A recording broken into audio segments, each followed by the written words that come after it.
જય સ્વામિનારાયણ. હવે સાંભળો, હવે થોડી નીચી વાત આવી જાય. આદસંગ ગામ છે જુનાગઢ દેશનું. ત્યાં વલ્લભભાઈ ને નરસિંહભાઈ બે પટેલ, બે સારા હરિભગત. વલ્લભભાઈ છે ને ભાવનગર રાજમાં માનીત.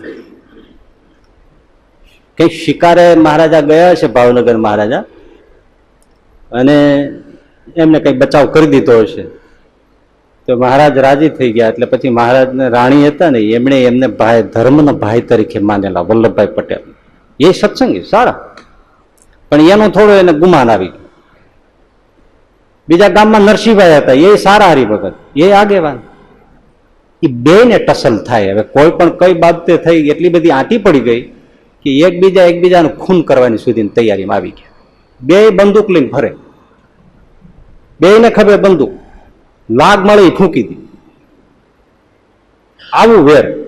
પણ રોજ સાંજ પડે અને મંદિરે આવે, બે ને ખભે બંદૂક હોય, પણ બે એક જ ખૂણામાં બંદૂક મૂકે, સામ સામા બેસીને કીર્તન બોલે, વચનામૃત વાંચે, કથા વાંચ્યા કરે, કીર્તન ગાય, વેર ભૂલી જાય. વેર નવીન જો અનુપમ બાથમાં ઘાલીને ભેટે.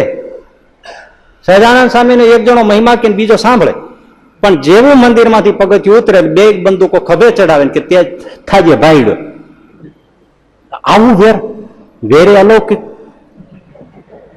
મંદિરમાં આવે ને કોઈ વેર નહીં, તમને લાગે જ નહીં કાંઈ બાપે માર્યા વેર છે. કેવી મોટી વાત. હવે બાળમુકુદાસજી સ્વામી ત્યાં આવ્યા આજ સમય. એટલે વાત તો થતી જ હોય ને, આ કાંઈ દબાયું તો ના રહે. એટલે બાલમુકુદાસજી કે તમે બે સારા હરિભગત અને તમે આવું કરો, એકબીજાના જીવ લેવા માટે તૈયાર થઈ જાઓ. એટલે વલ્લભભાઈને તો રાજનું હતું ને માન.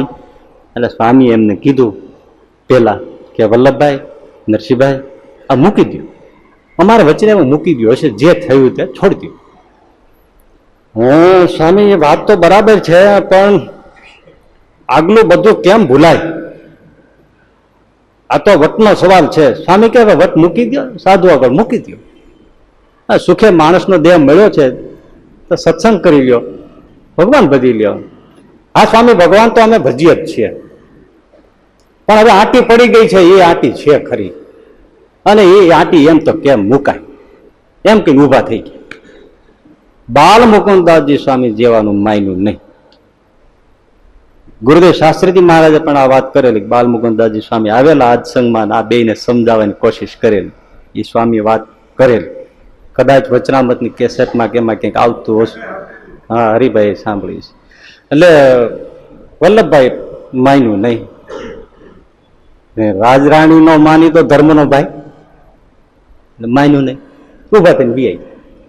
એટલે સ્વામીએ, બાલમુકુદાસજી સ્વામી નરસિંહભાઈ સમજે કે નરસિંહભાઈ, તમે સ્વામી તમારા વચ્ચે તમે કયો તો નરસિંહભાઈ અને વલ્લભભાઈ ના જોડા માથે ઉપાડીને ફરું, હું ન ભેર રાખું સાહેબ. અને આ બધાને છે કે આવું બંદૂક રાખું છું, પણ હું તો સ્વ બચાવ માટે રાખું છું. હવે એ ઘા કરી દે તો શું મારે મરી જવું? એટલે પછી મારે તો રાખવી જ પડે સ્વામી. પણ તમે કહેતા હો તો હું મૂકી દઉં, મારે કાંઈ નથી. પણ હવે એ બંદૂક લઈને ફરતો હોય તો મારે શું કરવું, એટલે હું રાખું. અને આજ તમે બોલો અને હું ન નીચું મૂકું, હું ન છોડું. સ્વામી એવો હોય, આંખમાં આંસુ આવી ગયા. સ્વામી હું શું કરું? સ્વામી કે ભાઈ નરસિંહ તો એવું છે, વલ્લભભાઈ તો કઈ માન્યા નહીં. હા તો શું કરું? કાંઈ બીજું તો શું, સ્વ બચાવ માટે તો રાખવું જ પડે ને.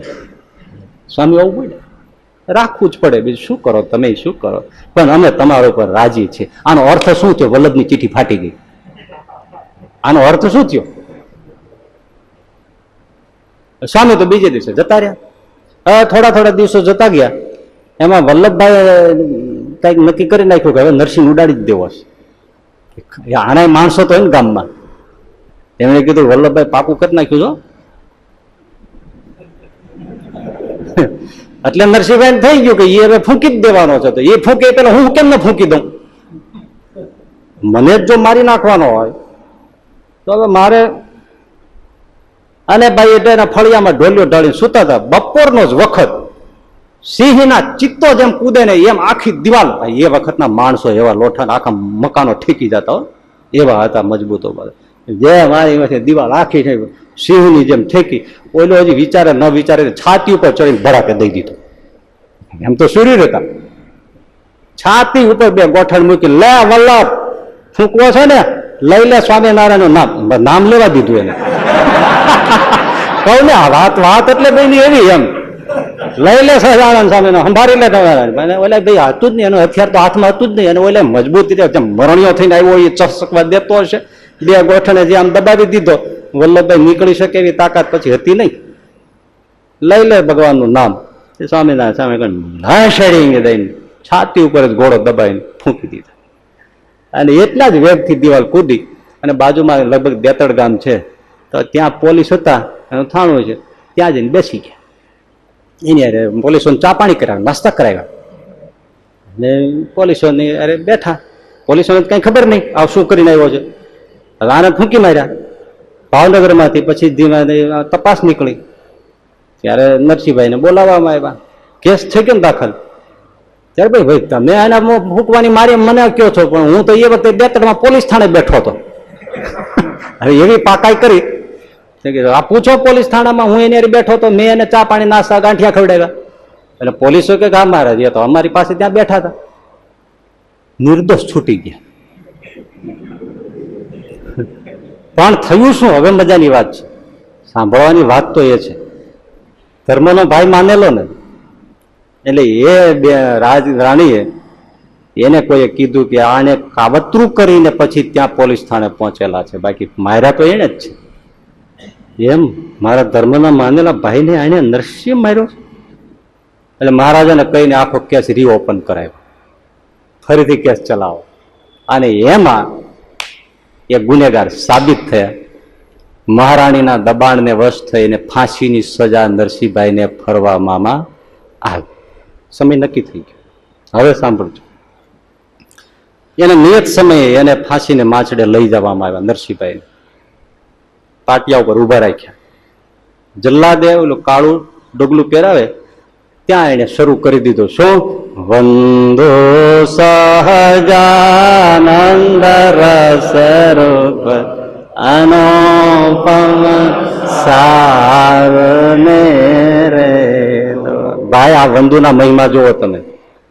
એ કળી પૂરી થઈ ત્યાં જલ્લાદે ગાળીઓ લઈને નરસિંહભાઈના ગળામાં નાખ્યો અને કડી ઉપડી.